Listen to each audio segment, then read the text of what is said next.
Hyderabad వి6 news ఛానల్లో తీన్మార్ వార్తల్లో కులవృత్తులకు సంబంధించిన అంశంలో తప్పుడు వార్తలు చదివిన కంటెంట్ తొలగించాలని వి6 న్యూస్ ఛానల్ సీఈఓ అంకం రవితో గంగపుత్ర చైతన్య సమితి రాష్ట్ర అధ్యక్షులు మాట్లాడి తప్పుడు వార్తల కంటెంట్ తొలగించని పక్షంలో వి6 న్యూస్ కార్యాలయం ముట్టడి చేస్తామని హెచ్చరించడంతో వెంటనే తప్పుడు వార్తల కంటెంట్ను తొలగించడం జరిగింది. త్వరలో అన్ని ఎలక్ట్రానిక్ మీడియా, ప్రింట్ మీడియా యాజమాన్యాలకు తప్పుడు వార్తలు ప్రచారం చేయొద్దని, సంప్రదాయ మత్స్యకారులు గంగపుత్రులు మాత్రమే అని తెలియజేస్తూ వినతిపత్రాలు ఇద్దాం.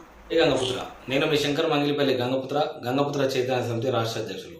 ఈరోజు మీ ముందు రావడానికి కారణం, మొన్న వి6 ఛానల్లో తీన్మార్ వార్తల్లో భాగంగా కులవృత్తుల అంశము వచ్చినప్పుడు యాంకర్ మాట్లాడుతూ కుమ్మరోళ్ళు కుండలు చేస్తే కమ్మరోళ్ళు ఇస్రాయల్ చేస్తారు, హౌస్లలో నగలు చేస్తారు, వడ్లోళ్ళు వ్యవసాయం పనికి అక్కడ ఉంటే ఇస్రాయల్ తయారు చేస్తారు, నాయి బ్రాహ్మణులు కటింగ్ చేస్తారు, రజకులు బట్టలు ఉత్తారు, పద్మశాలీలు బట్టలు చేస్తారు, గౌడన్నలు కళ్ళు తీస్తారు, ముదిరాజులు చేపలు పడతారు.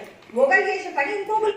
మీరు చూసిన వీడియో పరంగా ఆమె ఆ విధంగా మాట్లాడడంతో మనము యొక్క యాజమాన్యాన్ని హెచ్చరించడం జరిగింది. ఎందుకంటే మీరు తప్పుడు వార్తలు ప్రచారం చేయడం, ముదిరాజులు చేపలు పడతారని చెప్పడం అనేది తప్పుడు వార్త. మత్స్యకారులు సనాతనంగా సంప్రదాయ మత్స్యకారులు గంగపుత్రులు మాత్రమే. మీరు ఎప్పుడు మాట్లాడినా కూడా గంగపుత్రుల గురించి మాట్లాడాలి.